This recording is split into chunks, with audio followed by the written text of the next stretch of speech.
She woke before dawn, long before the sky turned soft and pale. Andrea Martinez slipped from her warm bed into the quiet house she shared with 2 rescue cats. She moved slowly through the hall, careful not to wake the animals or disturb the hush that wrapped each room. In the kitchen, she set a small pot of water on the stove and reached for her favorite mug. As the kettle began to sing, she sat at the table and pulled out a worn notebook. In neat, practiced handwriting, she wrote down the day's schedule: courtroom at 9, meeting with law clerks at 11, lunch with a local teacher at 12:30, back to chambers to review briefs, and then the drive home through country roads bathed in sunset gold. She paused, pen in hand, and watched steam swirl inside her mug.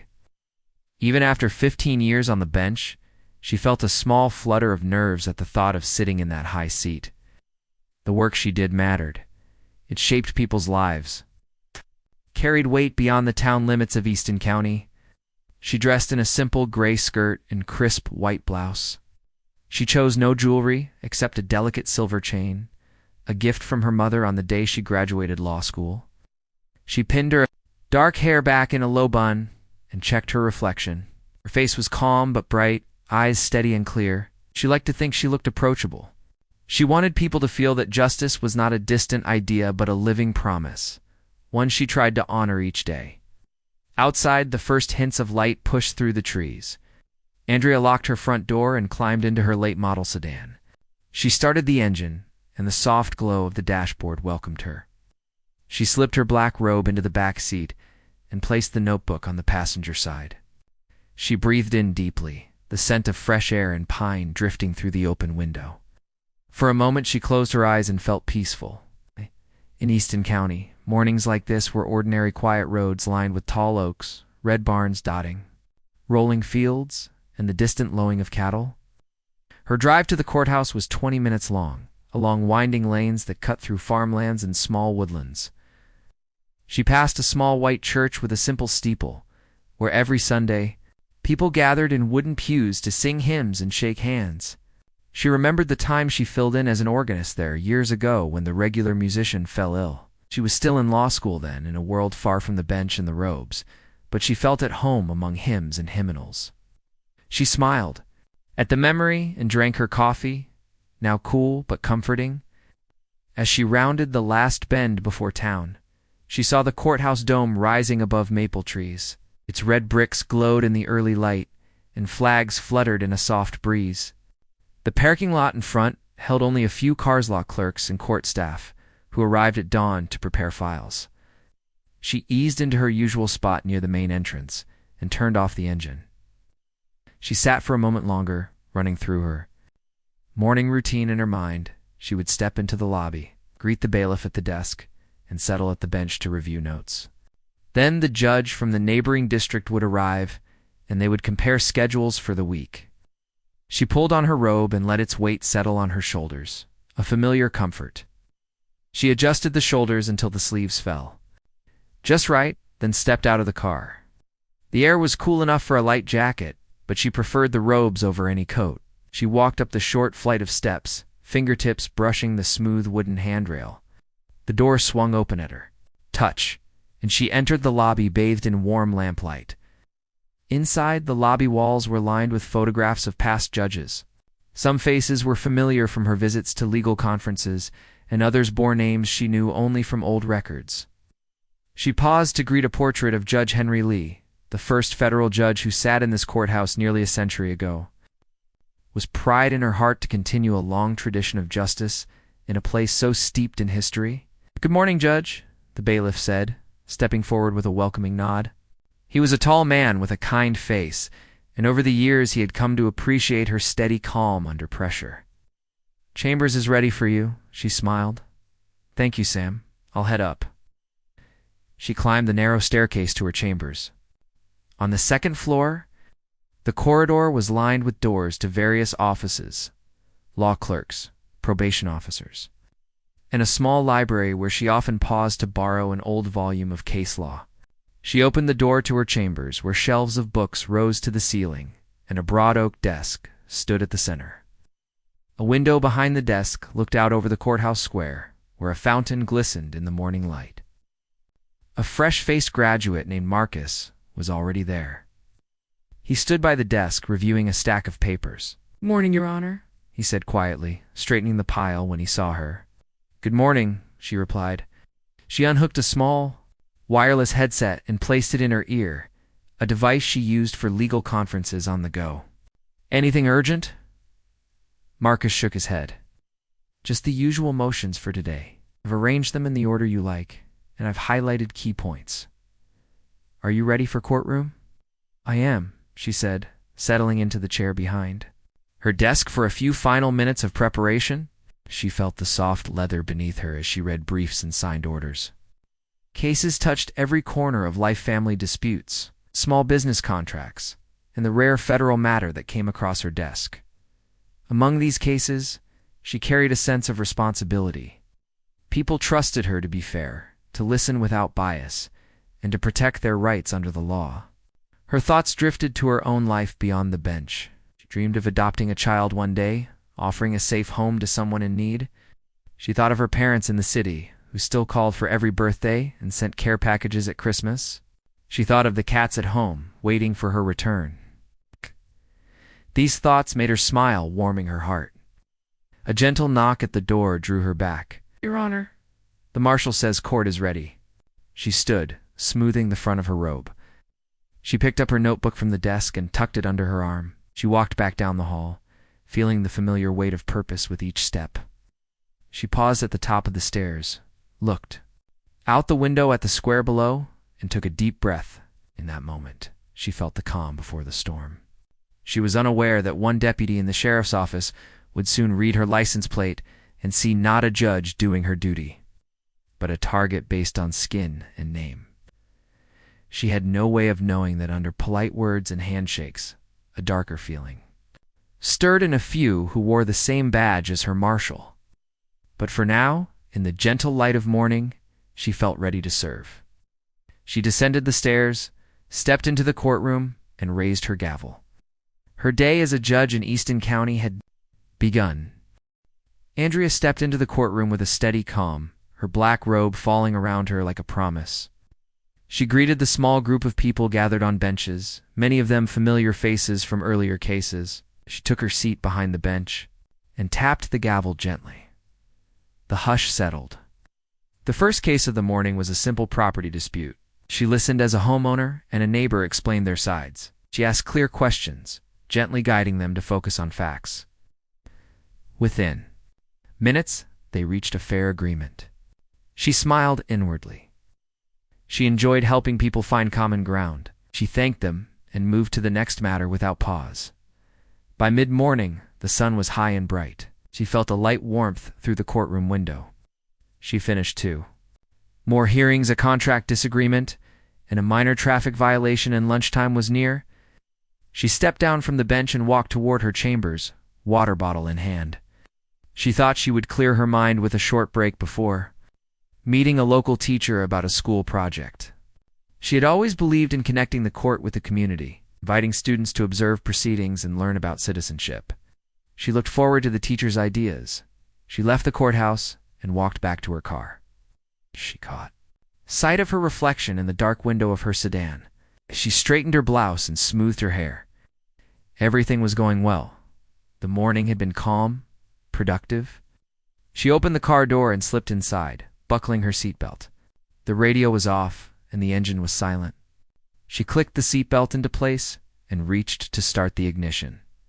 That was when she noticed the black SUV parked a short distance behind her. Tires turned as if ready for a quick U-turn. She frowned but assumed the driver was waiting for a parking spot. She started the engine and inched forward. In moments, blue lights flashed behind her. She had not broken any rule. No speeding, no stop sign violation. She eased her foot off the gas and signaled right, pulling over onto the shoulder. She glanced at her watch. It was 12:05. Her meeting would start in 5 minutes. She rolled down her window as the SUV came closer. A deputy climbed out, tall and lean, with dark sunglasses hiding his eyes. Andrea lifted her hand slightly, palms open on the steering wheel. She spoke softly. "Good afternoon, officer. May I ask what this is about?" Her voice was calm, even warm. She believed in respect. She had taught law to students who spoke of the thin blue line. She genuinely wanted to see the humanity beneath the badge. The deputy kept his hand on his holstered gun. He stepped closer, leaning toward her window. His face was set in a hard line. "License and registration," he said without greeting. His tone was rough. Andrea blinked, surprised at the brusque manner, but she complied. She reached into her bag and pulled out her slim wallet. She showed him her driver's license, then retrieved the vehicle registration and handed it across the dash. Her hands moved slowly and carefully, aware of his gun at his hip. He took the papers and scanned them quickly. His eyes flicked from her face to the information. Then he paused, staring at her name and her photo on the license. "You're Federal Judge Martinez," he said. Andrea nodded. "Yes, I am." "Here is your paperwork back, officer." She smiled courteously and took the documents. Instead of returning to his SUV, he leaned in further. He lowered his voice. "I don't think you belong in this part of town," he said. His words had no reason. She tried to remain polite. "This is my district officer. I work at the courthouse just down the street." She pointed in the direction of the courthouse dome. She could see through the trees. She spoke slowly, hoping he would hear reason. He shook his head. "That's not what I want to hear," he said. His hand moved toward his gun, and she felt a wave of tension tighten her chest. She thought of reaching for her phone. If something went wrong, she could call her clerk or security. But she told herself not to escalate. She calmly sat back, lifted her hands to show she meant no threat. Her phone was lying on the passenger seat, unlocked, video app ready. She thought of her clerk Marcus, who had told her how viral videos could expose wrongdoing. She considered a quick tap to record, but she also feared appearing hostile. Instead, she spoke again. "Officer, is there a problem? I have identification." She held up her badge against the glass for him to see. The silver seal gleamed in the daylight. He snarled and lowered his sunglasses. Andrea saw his eyes, and they burned with anger. He leaned so close that she could smell his cologne. His fingers curled around his radio at his shoulder. She swallowed. She tried to steady her breathing. She tried to find the right words. Officer, please," she said softly. "I understand." "You have a job to do, but I haven't done anything wrong." He glared at her. Saying nothing, he drew his gun and pointed it directly at her. The metal barrel looked too large, too threatening. Time slowed. She felt her heart race. She heard her own breath, shallow and fast. She wanted to shout, to call for help. Instead, she sat very still. She kept her hands visible on the wheel. She watched his finger on the trigger. She wondered if this was real. In the passenger seat, her notebook lay open on her briefcase. It contained her schedule, her family notes, lists of cases. It seemed trivial now. Everything felt unreal, like she was watching a scene in a play. The deputy's finger twitched. The sun reflected off the gun's metal. She thought of her parents in the city, praying she would come home safe. She sent a silent apology to them for causing this worry. At that moment, another deputy arrived in a patrol car. He parked behind the SUV, siren off but lights spinning. He climbed out and called, "What's going on?" His voice was firm but not angry. The first deputy did not immediately respond. Andrea saw hope flicker. Maybe the backup would calm him. Maybe he would see reason. The second deputy approached slowly, hands raised. "Officer, lower your weapon," he said. The first deputy turned, his face red. Andrea pressed herself back against the seat. She kept her eyes on the two officers. She wanted to jump out, call for help, but feared any sudden move would trigger violence.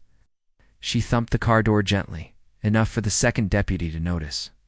He looked at her and nodded, then turned back to his partner. "Lower it," he repeated. The first deputy hesitated. Then he took a breath and slowly moved the gun down. Andrea felt the tight knot in her chest loosen a tiny bit. She exhaled quietly. She lowered her hands but kept them visible. She met the second deputy's eyes. They were full of concern. He said, "Ma'am, please stay in the car and keep your hands where I can see them." She nodded, Yes, officer. I will. She moved her hands back to the wheel. She saw them radioing for more backup. She realized a bystander might have filmed this. She thought again of her phone.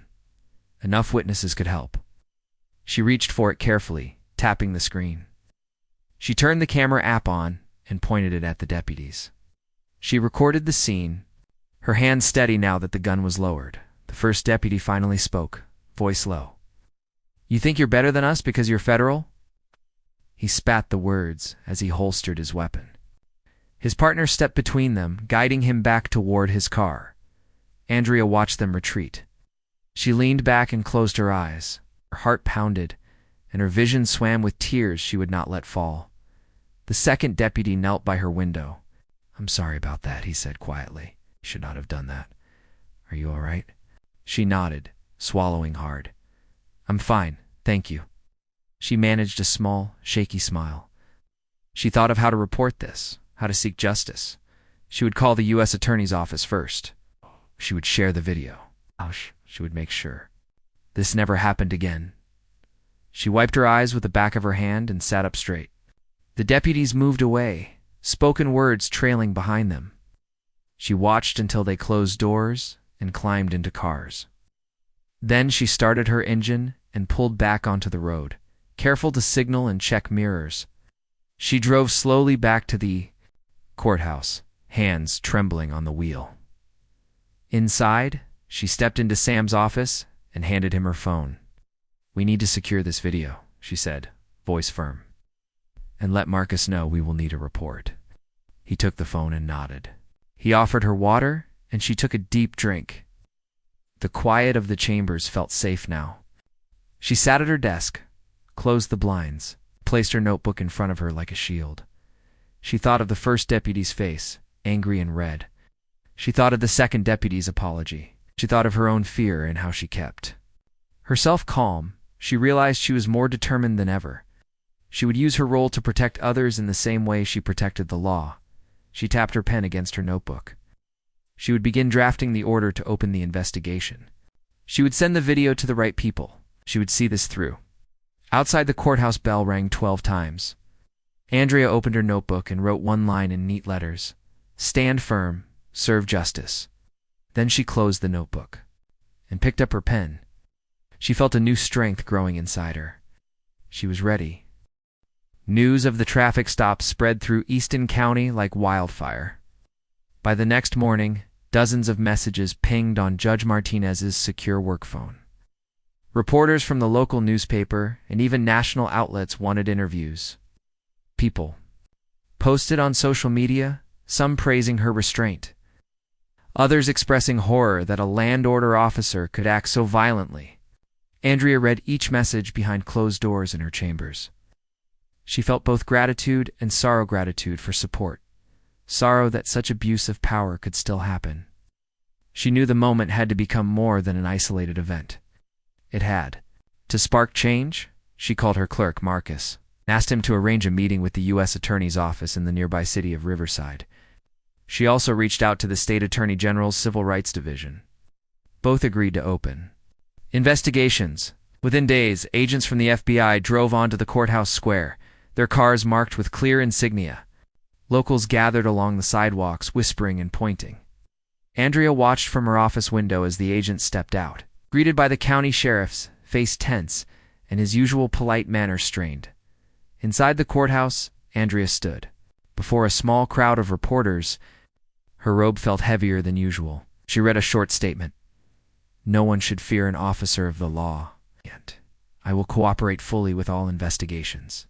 I trust our justice system to hold everyone accountable, regardless of rank or title. She spoke calmly, her voice firm but kind. She refused to call the deputy by name, choosing to focus on the system rather than an individual. Afterward, she walked back to her chambers under a swarm of flashing cameras, her heart pounding, but her chin held high. Meanwhile, Sheriff Wallace held a press conference of his own. He defended his department at first, saying the deputy made a judgment call and promising a thorough internal review. Some residents nodded, believing in their sheriff's word. Others shook their heads.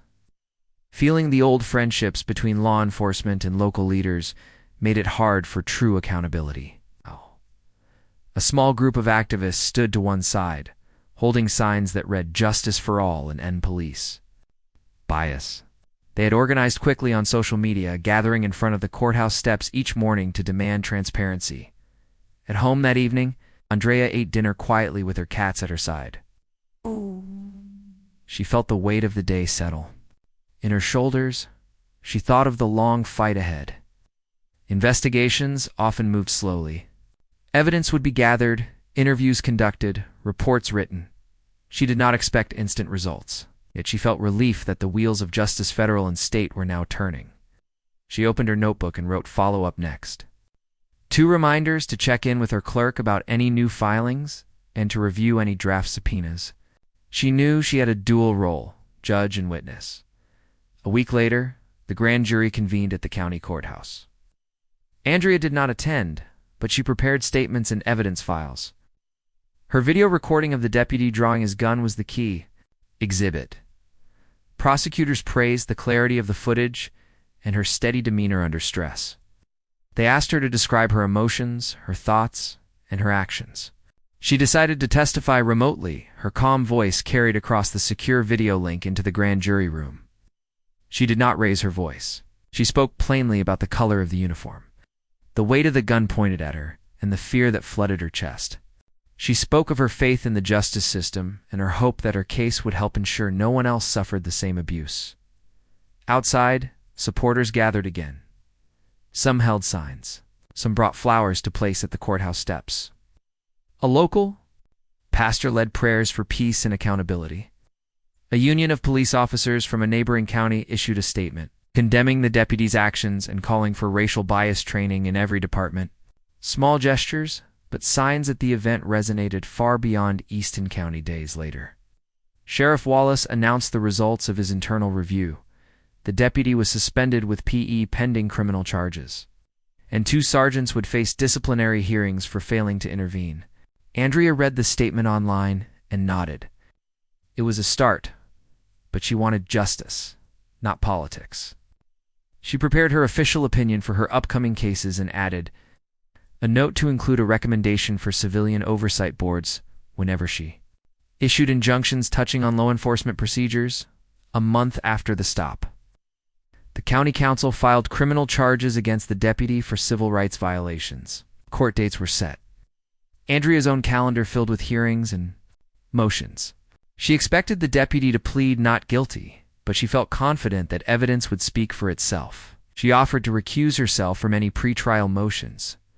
She had been a witness, but the defense agreed. She could handle certain administrative orders. She would preside over procedural matters, but not the trial itself. She welcomed the compromise. It respected her role as a judge and as a plaintiff witness in the case. Community meetings followed. The County Board of Supervisors invited Andrea to speak about her experience and to advise on policy changes. She stressed the need for clear rules on the use of force, for mandatory video recording of all traffic stops, and for civilian review panels to hear complaints. She knew changing laws was neither quick nor simple. Yet seeing leaders listen, seeing members of the sheriff's office agree to retraining programs, gave her hope. On a quiet afternoon, she sat alone in her chambers, leafing through letters from constituents. One came from a deputy in another state who thanked her for standing up. Another came from a young black man who said he would no longer fear traffic stops. Andrea paused at each letter, felt their weight. She closed her eyes and whispered a silent promise to carry on until all voices were heard and all rights protected. Her cats meowed softly from the windowsill. She smiled and stood, stretching her legs, walked to the window and looked out. At the courthouse steps, where a small group still gathered each day, some journalists, some activists, some families whose loved ones had also faced injustice. She raised her hand in a small wave. They waved back.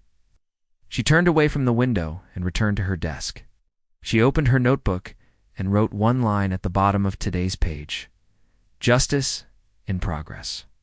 Then she picked up her pen and prepared for the next hearing, knowing that part of her duty as a judge was not just to rule on cases, but to shape the laws and the system so they served everyone fairly. And so, the work of investigation and reform continued, step by careful step, in Easton County and beyond. The morning air in the courthouse felt charged when Judge Martinez arrived. Word had spread that the first major hearing in the deputy's civil rights case would begin today. She moved through the marble halls with calm steps, mindful of her role as both judge and witness. Her robe felt like a mantle of duty as she entered the courtroom, where the seats were nearly full. Reporters, community members, and law enforcement representatives filled the benches. At the center, the deputy sat at the defense table, flanked by his attorney. The U.S. prosecutor waited at the other side, documents neatly arranged. The bailiff announced the judge, and Martinez took her place at the bench. No gavel was needed yet. The prosecutor stood first to present the case, spoken clear, steady tones, laying out the facts, the traffic stop, the slurs, the moment the deputy drew his weapon. He referred to the video Martinez had recorded, playing it on a screen for everyone to see. Her own hands trembled slightly as the images flickered her calm face in the driver's seat. Then the barrel of the gun pointed at her. In the room gasped. Some covered their mouths. The deputy's lawyer objected several times, but the judge allowed the film. Its clarity left little room for doubt. Next, witnesses came forward.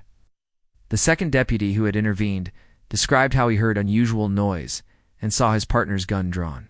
He spoke of the moment he stepped in, of how he felt ashamed that he had not stopped the draw earlier. His voice cracked with emotion as he admitted fear that he might not have acted in time. Martinez watched him closely, seeing both regret and resolve. Then came Andrea's own testimony. She took the stand and stood behind a small podium. The bailiff swore her in, and she placed her hand on the Bible at the front of the stand. In simple words, she recounted every detail: how she had driven to lunch, how the lights had appeared, her efforts to comply, and the fear that gripped her when the gun was pointed. She spoke of her belief in law enforcement, how she had trusted every officer until that moment. She described her feeling shock, anger, a deep aching, then how she had found strength to stay calm.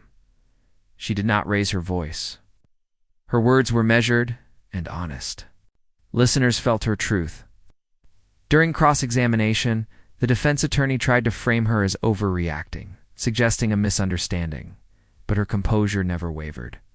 She repeated the sequence clearly, naming dates and times. She answered questions with care. The judge overseeing the trial noted her respect for procedure even under personal stress. When she finished, the courtroom fell silent. Andrea returned to her seat, feeling both relief and exhaustion. Over the next days, more testimony painted a fuller picture. A forensic firearms expert testified on how the deputy's barrel was closest to Andrea's head than any safe practice allowed. A video analyst confirmed that no traffic violation had occurred. Community members came forward with stories of bias in the sheriff's departments, small slights that seemed trivial until seen as parts of a larger pattern. One elderly man described a traffic stop late at night when his wife, a nurse, had been frightened by a deputy's words. Their stories strengthened the case. Meanwhile, in another part of town, the county board of supervisors met behind closed doors. They reviewed the sheriff's record and the mounting evidence. Tension filled the room as some supervisors, longtime friends of the sheriff, tried to defend him, citing good community work and decades of service. Others argued it was time for accountability. They voted to recommend that the governor replace the sheriff with a special administrator. It was an unprecedented move. News reporters captured the vote tally. It signaled that even local power structures could shift when a clear injustice appeared before them. Back in the courtroom, emotions ran high on the day of closing arguments. The prosecutors spoke of trust between law enforcement and citizens, of the oath deputies take to protect all people. He asked the jury to consider the pain caused by a weapon drawn on an unarmed judge simply because of her race and position. The defense attorney argued about split-second decisions and the dangers deputies face. He pleaded for understanding, but many in the gallery shook their heads. The deputy himself watched with a stoic face, but Andrea noticed tears glistening at the corners of his eyes. After the judge's instructions, the jury retired. Martinez returned to her chambers, hands clasped together. She reflected on her long career, the cases she had overseen, and the trust people placed in the judicial system. She felt a mixture of hope and anxiety. Would the jury see what she and so many others felt clear to be right? Hours passed. Finally, the jury filed back into the courtroom and took their seats. The foreperson stood and spoke in a clear voice. We, the jury, find the defendant guilty of violating the civil rights of Judge Andrea Martinez. A hush swept the room, followed by a wave of whispers. Andrea felt a tight knot loosen in her chest. The verdict was justice served. The deputy looked down. The prosecutor thanked the jury, citing the verdict as a victory not just for one judge but for the principle that no one stands above the law.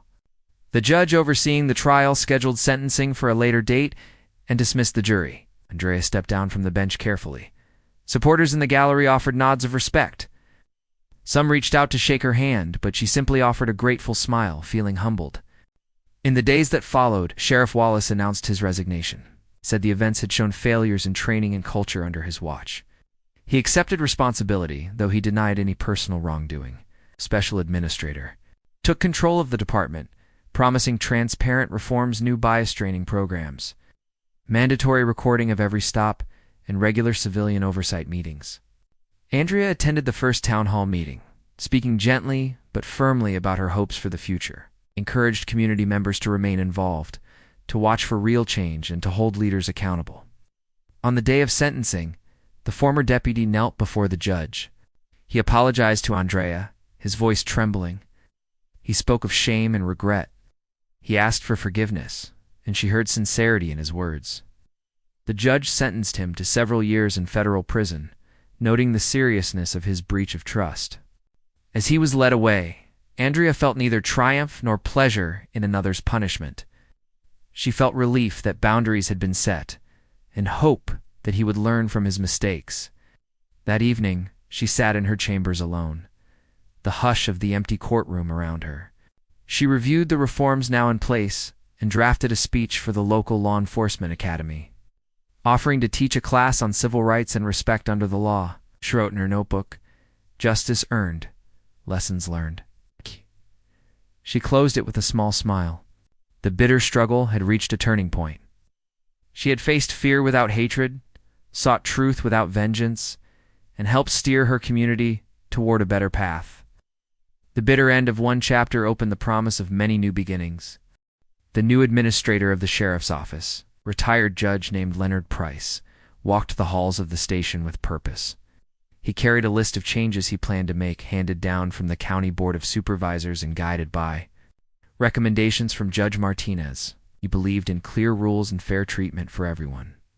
As he passed officers in uniform, he spoke quietly about new training classes, the importance of body cameras, and the panels of citizens who would now review complaints.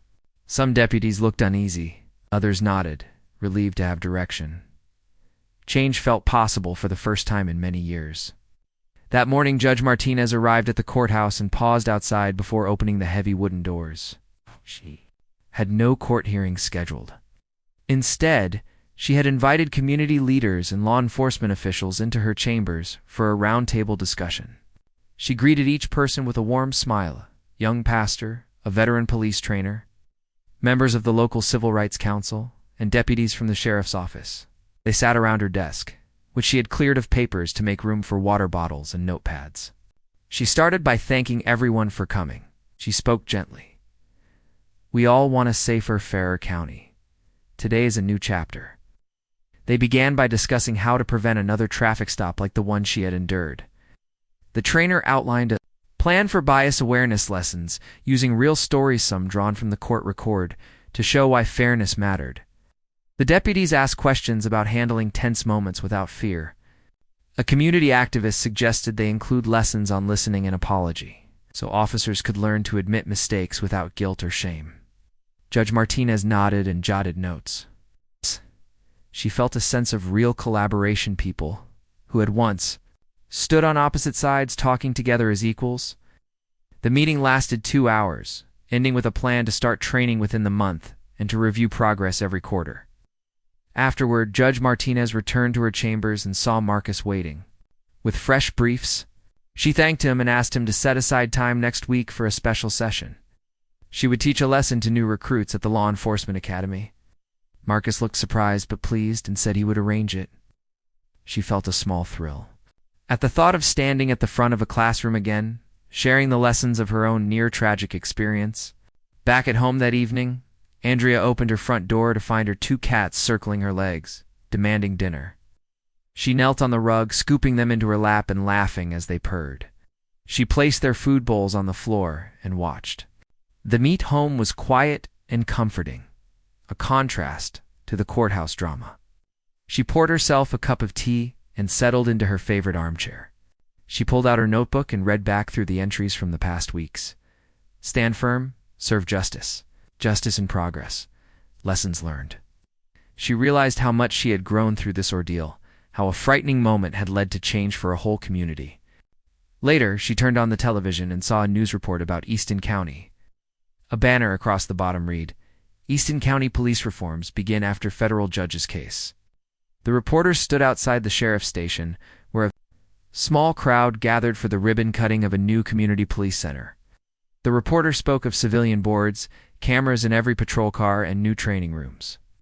Andrea watched the video and felt pride. She sipped her tea, thinking of the deputies who had joined her round table and the ones still unsure. Change would take time, but the first steps were strong. The next morning, she drove to the law enforcement academy in Riverside. She carried only her robe and her notebook. She felt nervous she had not taught anyone since law school, and excited to share her story. The academy classroom was bright, with rows of young recruits in uniform seated with notebooks open. She smiled as she stepped to the front. She began by telling them who she was and why she had come. Then she described the traffic stop, the sunlit road, the friendly drive to lunch, the sudden flash of lights, the moment the gun was pointed at her. She spoke of fear but also of calm choices, hands clearly on the wheel. Respectful words, a hope that respect could break the tension. The recruits listened in silence. After she finished, she asked for questions. A recruit raised his hand and said he had once doubted the need for cameras on all stops. He asked if her video had really made the difference. She nodded. Yes, she said, that recording showed the truth. It helped the system see what happened and act. It saved my life. Others murmured agreement. Senior trainer asked how she felt standing face to face with the officer afterward. She thought a moment. At first, I felt anger and fear, she replied softly. But I knew that holding anger would not help. I chose to speak calmly and to show respect, even when it was hard. That choice helped calm the situation. The room was still. Then the trainer thanked her and the recruits applauded. Andrea felt tears come to her eyes, but she blinked them away and smiled. Driving home, she thought of her parents and planned to call them that evening. When she arrived, the sky had turned pink with sunset and crickets sang in the yard. She sat on the porch steps with her tea and dialed her mother's number. They talked of small things, her mother's new rose bush, her father's weekly bridge games, but always returned to the topic of justice and fairness. She told them about the academy lesson and how the recruits had reacted. Her mother said she was proud, and her father said she had made a difference. Andrea felt warmth in her chest. Over the following weeks, she noticed small changes in Easton County. Patrons in her favorite coffee shop mentioned body cameras on deputies who had once seemed distant. A teacher at the local high school asked if she could bring students to watch a training session. A retired officer wrote to say he admired her work and would help with community meetings. Each note felt like a small victory, proof that her story had reached beyond her courtroom. One afternoon, she found a letter in her chambers from the state attorney general. It thanked her for her courage and invited her to serve on a statewide panel to review law enforcement guidelines. She read the letter twice, feeling humbled. She wrote back immediately, accepting the role. She knew it would mean more travel and long meetings, but she felt ready. Her experience had taught her that one voice, when guided by calm truth, could inspire change far beyond one county. That night, she sat by the open window, the sound of distant traffic drifting up from the main street. She closed her eyes and remembered the deputy's face the day he pointed the gun, and the moment he lowered it when another officer intervened. She recalled her own fear and then her choice to stay calm. She imagined a future where every officer had the same chance to learn those lessons before it came to a crisis. She felt a sense of hope stronger than any fear. She opened her notebook one last time and wrote 3 simple words in neat letters: duty, change, hope. Then she closed it and stood, stretching her shoulders. She looked out at the moon, rising over Easton County, its pale light casting soft shadows. She smiled. The bitter end of that hateful act had become the bright beginning of reform and understanding.